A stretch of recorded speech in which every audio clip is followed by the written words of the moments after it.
the best dragons ever, at least for a little while. Hey, buddy, watch this.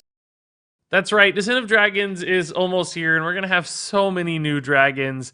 I think we might even get close to like doubling the amount of dragons throughout Hearthstone's history. So I thought before all these new dragons come and muddle things up, let's take a look back through time and identify the dragons that have had the biggest impact on the game so far. Before I get into the list, this video wouldn't be possible without our sponsor, PlayVig. If you're not familiar with PlayVig, it's a companion app that helps you earn rewards just for playing Hearthstone, and I know that there's already a ton of my viewers who are running PlayVig constantly. There are lots of games you can play, but of course, most of you will be interested in Hearthstone. So it's pretty simple. You click into Hearthstone, you see what quests are available. For instance, win one ranked game, you get 150 PlayVig coins, and there are a lot of different options, and this will change over time. But you keep an eye on these, you complete them, and you'll earn PlayVig coins. You can then use those PlayVig coins to cash in on things like, well, Blizzard gift cards that you can buy tons of Hearthstone packs or pre-order for the next expansion. But of course, there are a ton more options that I can't show you all of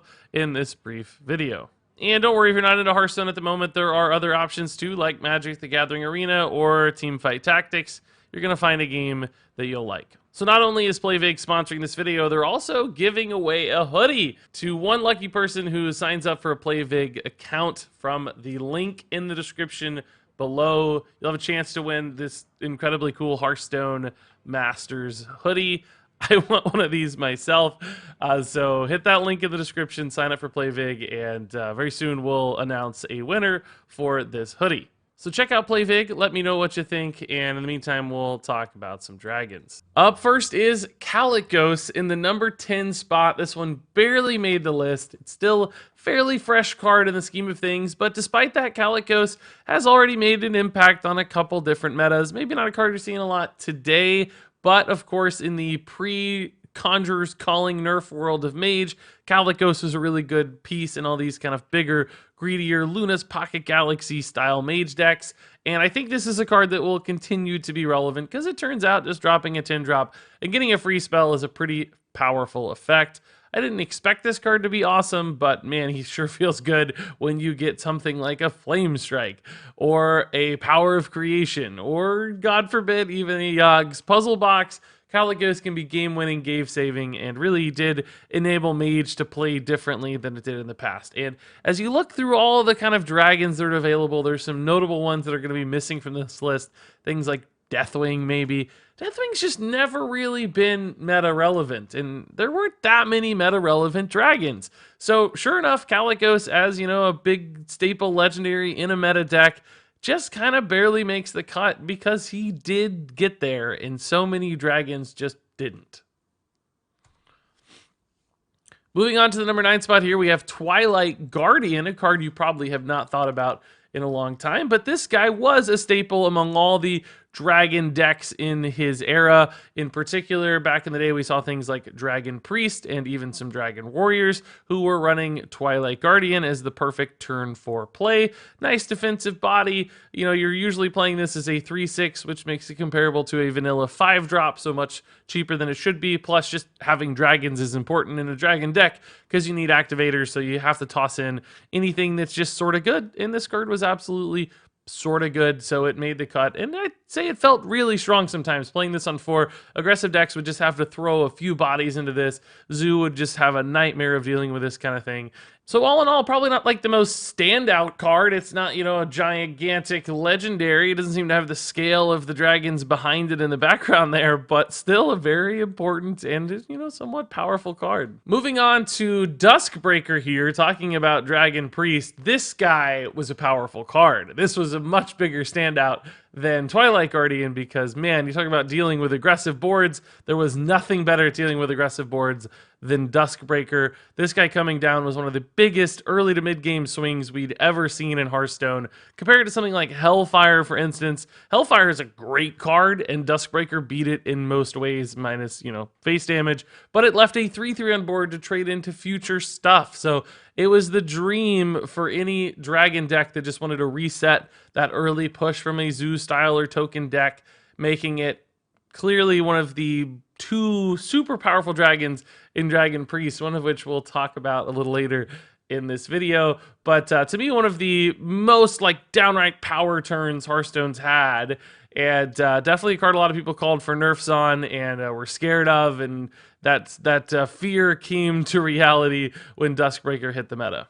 Next up here, I have Cobalt Scalebane. Now, this might not have that like one turn impact of something like Duskbreaker. You may not think of this as powerful of a card, but Cobalt Scalebane was played in a lot of decks. And that deck diversity, I think, is really what earns Scalebane its spot on this list, down as opposed to like downright raw power level, because Cobalt Scalebane was often featured in that kind of tempo package, we called it, basically Keleseth style decks. There were something like, I don't know, 8 to 10 neutral minions that would all just go into a moderately aggressive deck, that Keleseth package. And Cobalt Scalebane was usually the top end of that at the 5 spot, or I guess sometimes Bone Mare came a little later as well. But he turned out to be a really nice body that you could play on 5, and you could use him to buff other things. He did compete a little bit with something like Fungalmancer. I think later in the cycle, Fungalmancer made more sense, but there were still a lot of decks that could run both, and Scalebane still got played a ton as well. So a card that you saw a lot, you probably didn't think about it as being one of the most powerful dragons ever, but because of that pervasiveness in the meta, I do think he earns that title. So next up here is Ysera. And I'll say Ysera is a card we haven't really seen much lately. Really, even in the last couple of years, Ysera has fallen off in her power level quite dramatically. There are just cooler, crazier things happening in Hearthstone, often faster things. I mean, just compare her to like Kalikos, for instance, right? Kalikos gets to do something immediately because he's reducing a spell to 0. Ysera is this value engine that doesn't get to do anything immediately, and you really need her to be alive for a couple turns to make a lot of sense. Like, one card is not usually enough for Ysera to feel good. And because of Hearthstone's speed, she's lost, some of that luster that she had back in the day. But I think it would be irresponsible to ignore the first couple years of Hearthstone, where Ysera was one of the go-to bomb legendaries for any kind of late game deck, the best value generator in her era. And if she could stick around for a couple turns, forget about it, right? She was going to end up swinging a game in your favor. So all kinds of ramp decks and control decks would run Ysera as that piece. So is she good today? No, not really. I don't know many decks lately that have been able to run Ysera, but she was so good back in her day and so important back in her day that she still ranks really highly on this list, because we're talking about all time here. These are the best dragons ever, and Ysera had her time in the sun. So next up here we have Twilight Drake, a dragon that has been used in so many different hand-style decks that look to get a lot of cards early and then play a big body. I guess most famously was probably Handlock of old, and then perhaps even Evenlock after that, which was a similar style of play. But even more recently, we've seen this in Mage with things like Conjurer's Calling decks that would draw a lot of cards and drop a Twilight Drake, just alongside some Mountain Giants too, of course, but Twilight Drake also featured in that deck, because it turns out, getting a 4/9, a 4/10 early in the game is a really, really nice body, and there's not so much silence in Hearthstone that Twilight Drake is really susceptible to that. Of course, there was some Earthshock eras where Twilight Drake suffered a little more, but nonetheless, this card has been one of the most impactful and commonly seen turn 4 plays throughout Hearthstone's history, basically from day one even up to very recent metas. That means you gotta recognize it. This card has been really, really important to Hearthstone's development and in a particular style of play. So Twilight Drake, absolutely deserving of this spot. So next up here we have Azure Drake. No surprise, any card that's so commonly seen that it has to be rotated out of standard format is obviously going to feature on a list like this one. Azure Drake was played in like every deck for a while. It was just a great 5-drop. Even if you didn't care about spell damage, just a body with some card cycle was good enough for most decks. And then a lot of decks that ran it did still care about spell damage. So Azure Drake just made way too much sense. And much like Ragnaros and Sylvanas and all these other staple classic cards that were just so common, it got moved. And that's okay. I kind of miss it still to this day. Probably better for the game, but a little sad. It just felt so good to play. And I think you could argue this card deserves to be even higher on this list. Like Regis, it's so good it got nerfed or rotated. How could you not put it higher? Well, I think there are still some cards in this list that were more dramatic and impactful in their meta influence, whereas Azure Drake didn't like change anything about the meta. It didn't create new decks. It didn't inspire archetypes. It was just everywhere. And that's important, and that's why it's so high on this list, but doesn't supplant some of the cards ahead of it that were way more meta defining. So now we're into the top 3, and I'm going to start here with Draconid Operative. I think it's very debatable to put this ahead of Azure Drake because it is, first off, a class card, and it had a fairly limited window in which it was influential. But if you remember this window, if you remember this era, I think Draconid Operative is one of the worst feeling cards to ever play against. It just felt so insanely strong. Because first off, great body for turn 5, right? Like, this was trading super favorably into everything on turn 5, and it served as a threat if the priest was ahead while playing it, because a 5/6 is annoying to deal with. But beyond that, it's generating absurd amounts of value. And this was in an era where we had things like Death Knight hero cards, and you could just rip your opponent's like Death Knight hero card or the centerpiece of their deck or some insane value legendary. And I feel like that happened so often because it was discover a card in your opponent's deck. So Draconid Operative, great on board play, but just a ridiculous value play. And then, of course, there were those mirror matches where Draconid Operatives would discover Draconid Operatives, and you'd have something like 15 to 20 Draconid Operatives played throughout the course of a game, which would be an absolute nightmare scenario. So Dragon Priest was one of the best decks in its era. This card was absolutely the centerpiece of it, and probably one of the most discussed dragons of all times for its power level. So I thought it did deserve the nod above Azure Drake, just because of its influence, its impact, and its meta. It doesn't get much more impactful than this.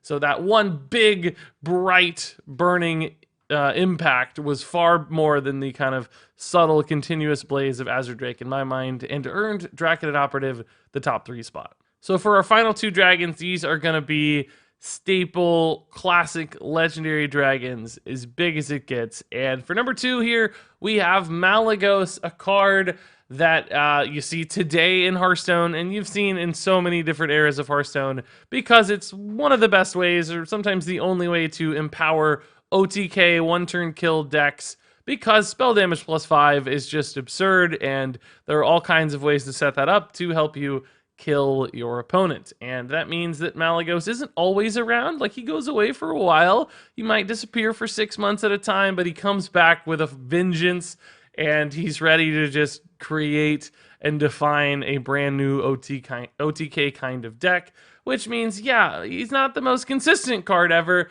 but he's powerful when he shows up. He's meta defining when he appears, and he's that kind of card you kind of have to have in your collection just because eventually, you know, he's gonna make some sense. And I thought that deserved recognition, Malygos. I'm not sure he's even necessarily good for the game, but undeniably powerful and good for this list. And then finally here at my number 1 spot, I have Alexstrasza. I think there might be some debate out there for this pick. Some people think maybe, for instance, Malygos deserves a higher spot than Alexstrasza, because Alexstrasza isn't a card that you see as much today. Like, I'd say the last few metas, she's only popped in occasionally. She was in some big mage decks, for instance, recently. And you may have forgotten just how important and powerful Alexstrasza has been throughout the history of Hearthstone, which is to say, really, really good. Like, maybe one of the top 5 or top 10 of all cards, not just dragons. So for me, Alexstrasza does still retain the top spot. I'll be honest, if we go another year or 2 and she still isn't being played a lot, maybe she loses this rank. But for now, I have such strong and fond memories of Alexstrasza being hyper relevant that I just can't overlook her. So all kinds of control decks would run Alexstrasza back in the day, but more notably decks that were like setting up OTKs, or for instance, like Freeze Mage would run Alexstrasza to reduce their opponent's health total and just burn them down. So many of the decks that would have Malygos in some cases might have Alexstrasza instead. So she did meet a lot of those same roles as Malygos, but also featured in other decks too. Just control decks sometimes would run her as a heal or a late game way to turn their board pressure into lethal outputs. So Alexstrasza, in my mind, has seen way more decks and more action and more pervasiveness than Malygos ever has, making her a more consistent dragon, if perhaps not as like noteworthy or notable or like exciting in a lot of ways. nonetheless, still something we've seen time and time and time again. I hope she does find a home in the meta again before too long, or we may forget her. But for now, she still remains my #1 all-time dragon. And there you go, guys. That's it for my top 10 dragons all time. Now, I know, obviously, this list could change in no time. Like, all the dragons from Descent of Dragons could come in and be amazing. We'll see. We'll stay tuned. We only have something like 57 dragons in the history of Hearthstone, which surprised me. I thought there'd be more. I have a feeling Descent of Dragons is going to add like 30 or 40 at least.